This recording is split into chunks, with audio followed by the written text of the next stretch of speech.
कल ही की बात है, वो फिर आए और उन्होंने फिर बताया, बोला मेरे लड़के ने अग्निवीर छोड़ दिया है और उसको हमने वापस बुला लिया। मैंने पूछा, एक क्यूरियोसिटी से मैंने पूछा कि अब क्या करवाओगे?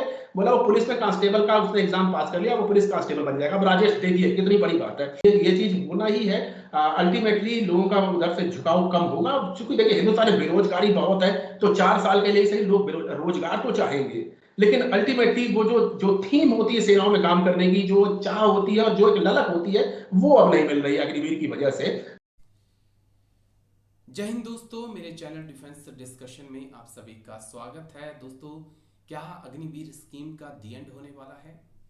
क्या अग्निवीर में जो इनटेक है वो लगातार कम हो रही है? यानी कि अग्निवीर के लिए अप्लाई करने वाले युवाओं की संख्या जो है क्या वो कम हो रही है? क्या अगर किसी युवा का अग्निवीर में सिलेक्शन हो जाता है तो उसके परिवार वाले उसे मना कर रहे हैं कि अग्निवीर ना ज्वाइन करो, इसकी बजाय तुम पुलिस भर्ती देखो और कांस्टेबल बन जाओ?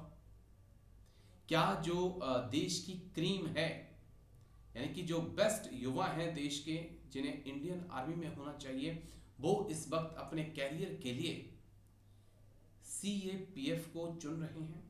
कुछ ऐसे सवाल जिनका जवाब अब मुझे लगता है कि तलाशने का वक्त आ चुका है, क्योंकि अब अग्निवीर स्कीम को भी लगभग 3 साल हो ही गए हैं। तो इन सवालों के जवाब तलाशना जरूरी है।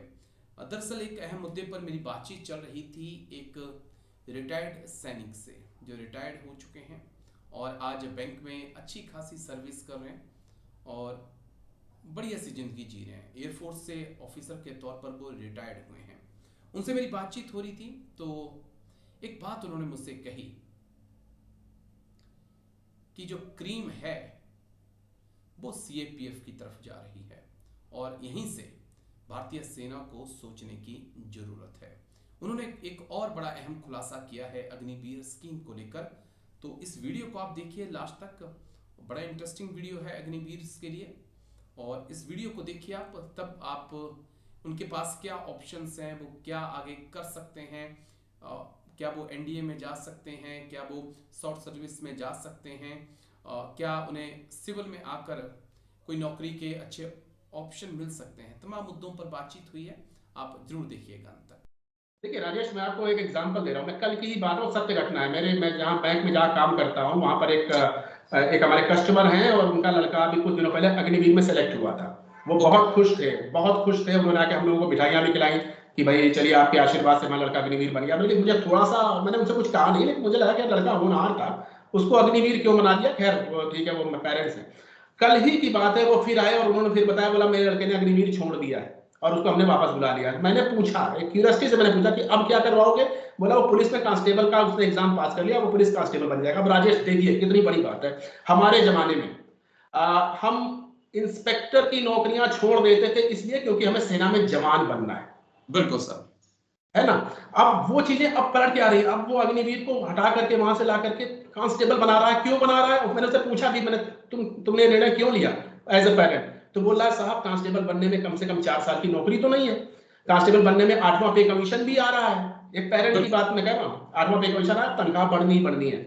तो मुझे लगा देखिए यही है हकीकत, और इस हकीकत से हमको रूबरू होना चाहिए। अब अग्निवीर निश्चित तौर पर चूंकि सेंट्रल गवर्नमेंट एम्प्लॉई है, भले ही 4 साल के लिए है, तो उनकी वेतन में कुछ ना कुछ तो इजाफा होगा, लेकिन चूंकि वो परमानेंट आर्मी या एयरफोर्स या नेवी के हिस्से नहीं है, वो उनको as a permanent soldier treat नहीं किया जा सकता। उनके पास चूंकि वो पेंशन और बाकी सब चीजों की भी रिवायत नहीं है, तो उनके बारे में सरकार ने कुछ अलग सोचा होगा।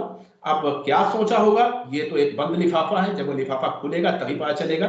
हाँ, इतना जरूर है कि अगर 1.86 जैसा मैं कह रहा हूं अगर फिटमेंट आता है, लगभग तनख्वाह दुगनी होती है, तो फिर इनका भी जो बेसिक चीजें हैं वो इसमें भी बढ़ना है। इसमें कोई शक नहीं है कि चीजें बढ़ेंगी, बढ़ेगा। लेकिन हाँ, अभी भी वही है कि एक परमानेंट सोल्जर होते तो बात ही कुछ और थी। अग्निवीर है तो उसका सरकारी बताता। मान ले कि 30 से 60 पहुंच जाएगा। मुझे डाउट है, 30 से 50 कर सकते हैं।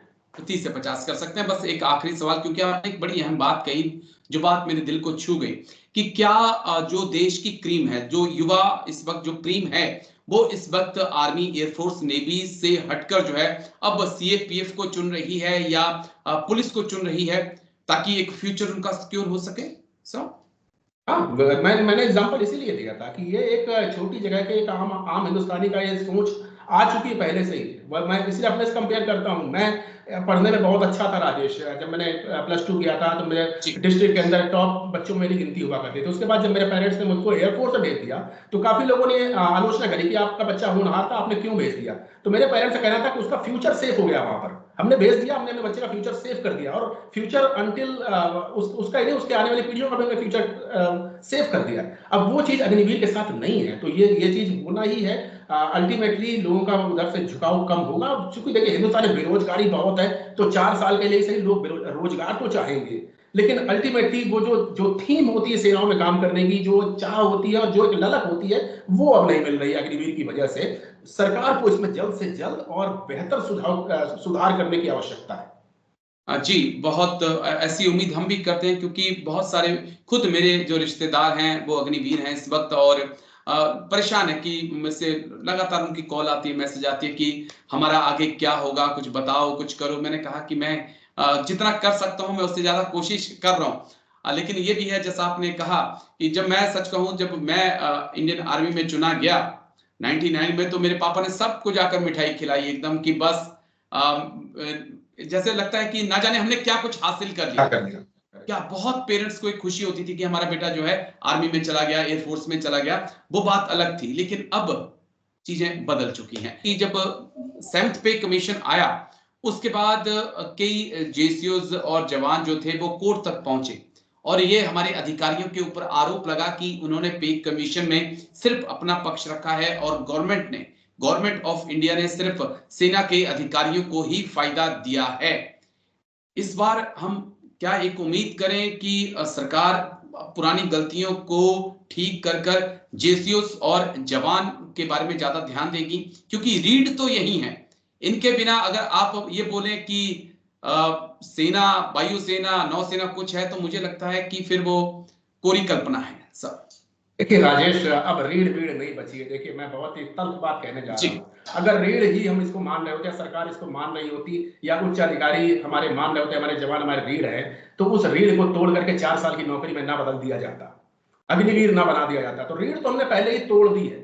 अब रीढ़ की बात मत करिए। अब जो लोग बचे कुचे लोग जो as a jawan, as a airman, as a seaman जो नौकरियां कर रहे हैं, वो भी सिर्फ अपना टाइम पास कर रहे होंगे, मुझे लग रहा है कि क्योंकि उनको फ्यूचर एकदम से ब्लॉक कर दिया गया। देखिए बहुत ही तल्ख बात है, और इसके ऊपर हमारे देश के हुक्मरानों को सोचना चाहिए कि आप सेना जैसे परिदृश्य में आप इस तरह का निर्णय कैसे ले सकते हैं। आपको 4 साल के लिए सैनिक क्यों चाहिए? चलिए वो अलग विषय में अग्निवीर की बात नहीं करते हैं, लेकिन हकीकत ये है, जैसा आपने कहा, मैं भी इस बात से सहमत हूं कि जब 2016-17 का जो पे कमीशन आया हुआ था, मैं उस समय के स्क्वाड्रन में पोस्टेड था, और हमारे यहाँ एक टीम आई थी विजिट करने के लिए राजेश, मुझे अच्छी तरह से याद है। वो टीम, हमसे कहा गया था कि आप लोगों को सब देखेंगे, आपके जो भी पेमेंट है पक्ष है, इसके बारे में जांचने के लिए आए हैं, सेंट्रल गवर्नमेंट से आए हैं, और एक स्टडी चल रही है, उसके हिसाब से आपका पेमेंट तय किया जाएगा। हम लोगों से भी मिलाया गया उनको। देखिए बहुत मजेदार बात बताएंगे, हमसे भी मिलाया गया। हम लोग उस समय तक, मैं सार्जेंट हुआ करता था, मतलब मिडिल लेवल का एक अधिकारी था मैं। तो मुझे हम लोगों से मिला, हमारे बहुत सारे सवाल थे, हम चाहते थे इन लोगों से पूछें, क्योंकि बड़े बड़े फाइनेंस मिनिस्ट्री से लोग आए हुए थे। लेकिन हमारे जो उच्च अधिकारी थे, उन्होंने हमको पहले कहा था, साहब केवल इनके सुनना है, बोलना कुछ नहीं है। आपको इनसे कुछ डिस्कस नहीं करना है। आपको इनसे ये नहीं कहना कि साहब हमको, अगर हम टारमेक में दिन रात जैसलमेर की गर्मी में 50 डिग्री टेम्परेचर में अगर हम एयरक्राफ्ट उड़ा रहे हैं, तो क्यों ना हमको कुछ अलग से अलाउंसेस दिया जाए। तो हमसे पहले कह दिया गया था आपको ये सब नहीं करना है। देखिए प्रैक्टिकली अब हकीकत ये है कि डिसिप्लिन सोल्जर होने के नाते किसी ने किसी से कुछ नहीं कहा। उन लोगों ने पूछा भी कि साहब आप लोग कुछ कहना हो कहिए, लेकिन हम लोग डिसिप्लिन थे, सोल्जर्स थे, हमें कुछ नहीं कहना था। हमें जो कहना होगा अपने इमीडिएट ऑफिसर से कहेंगे। और ये एक अच्छी चीज होती है, मुझे ये कहने में कोई गुरेज नहीं है कि हमें बगावत नहीं करनी होती। वहां पे हमें सरकार बहुत अच्छा पहले से ही दे रही थी, हम ये मानते थे। हाँ, लेकिन जैसा आपका आरोप है, वो आरोप मुझे भी कुछ हद तक फील हुआ था कि जो जितना खासतौर पर अलाउंसेस पे जो बढ़ावा होना चाहिए था, उसको मुझे लगता है कि ये बहुत एक अलग सोच है। ठीक है, आप पेमेंट अलग अलग कर सकते हैं। आप एक अधिकारी की पेमेंट निश्चित तौर पर, कड़ी एग्जाम देकर के आया है, कड़ी मेहनत कर रहा है, कमांडिंग पोस्ट पर है, उसको ज्यादा तनख्वाह मिलनी चाहिए। लेकिन उसी हार्ड एरिया में वो भी रह रहा है, उसी हार्ड एरिया में एक सिपाही भी रह रहा है। तो दोनों के हार्ड एरिया अलाउंसेस में डिफरेंस क्यों हो जाता है? और ये बात मुझे आज तक नहीं समझ में आई है कि भाई ठीक है पेमेंट आप उसको दीजिए 1.5 गुनी नहीं 2 गुनी कर दीजिए, लेकिन वही हार्डशिप वो देख रहा है, वही मैं देख रहा हूँ, वही फ्लाइंग, चलिए ठीक है वो पायलट है उसको फ्लाइंग अलाउंसेस दे दीजिए, लेकिन उसके अलावा जो फ्लाइंग से रिलेटेड जो दूसरे अलाउंसेस है वो उसको क्यों दे रहे हो और हमें कम क्यों दे रहे हो?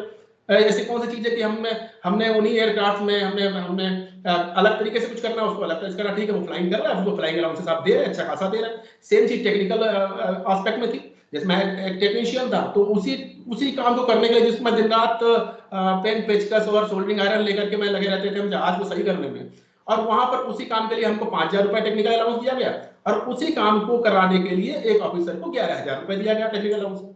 तो ये सब चीजें थोड़ा सा गलत होती हैं, मुझे लगता है सरकार को इसके ऊपर तब भी सोचना चाहिए था। और अगर आपको डिफरेंस रखना भी है, ठीक है आपको ये दिखाना है कि नहीं तुम जवान हो और तुम अधिकारी हो, अगर वो चीज डिफरेंस दिखाना है तो उसमें भी इतना हल्का फुल्का डिफरेंस रखिए ना।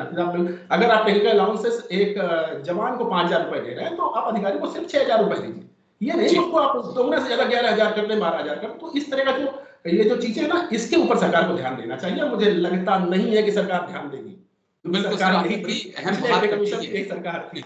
बिल्कुल बड़ी अहम बात कह दी सर, क्योंकि हम देखते हैं कि सीआई में जवान भी उसी AK-47 के सामने, उसी मिलिटेंट के सामने, बल्कि मैं कहता हूं कि जवान तो फ्रंट में है, लेकिन उसको उसी सीआई का अलाउंस कम है, एमएसपी उसी जवान को कम है। सियाचिन में अगर -40 में अफसर रह रहा है तो -40 में जवान भी रह रहा है, लेकिन जवान को कम अलाउंस है, अफसर को ज्यादा अलाउंस है। ये बहुत बड़ी बात आपने कही, और हम भारत सरकार से गुजारिश करेंगे कि इसके ऊपर एक संज्ञान लिया जाए, क्योंकि वो एनडीए करके आया है, वो अफसर है, उसके हिसाब से उसको सैलरी मिल रही है, उस पर ऐतराज नहीं है, भाई वो अफसर है सैलरी ज्यादा मिले। लेकिन जब समान, अगर जिस प्रकार से अगर एक जगह एक परिस्थितियों में 2 जवान रह रहे हैं तो फिर ये अलग अलग चीजें हो तो वो अच्छा नहीं लगता। लेकिन एक सवाल, आखिरी सवाल है मेरा, क्योंकि जवान और जो परमानेंट जवान हैं और जो अफसर हैं उनको तो ये सब कुछ मिल रहा है सर, जो मेरे अग्निवीर भाई हैं उनको तो ये भी नहीं है सर, वो तो बेचारे बहुत परेशान है कि सर ये तो कुछ है ही नहीं, हमारे को तो एक स्टंप लगा के दे दिए कि 23,000 रुपया मिलेगा तो 23 ही मिलेगा, खुश रहिए इसके अंदर। तो क्या वो इस पे कमीशन से कुछ उम्मीद करें सर?